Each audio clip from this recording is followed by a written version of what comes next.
Біздің енді қонақ туғандар алысқы мамлекеттен емес, қоңшылаш мамлекеттен келіп отыр. Бұл қайсы мамлекет?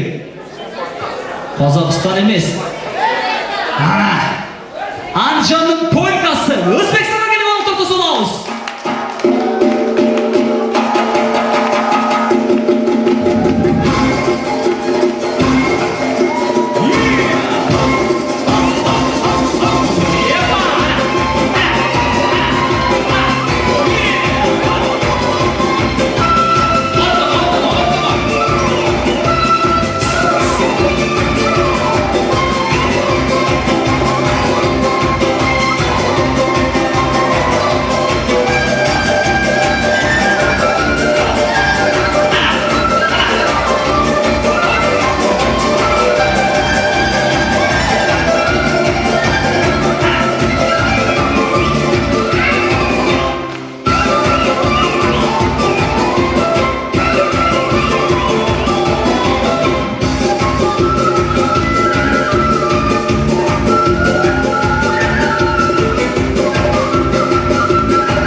Ulan boyuna düşkün yok.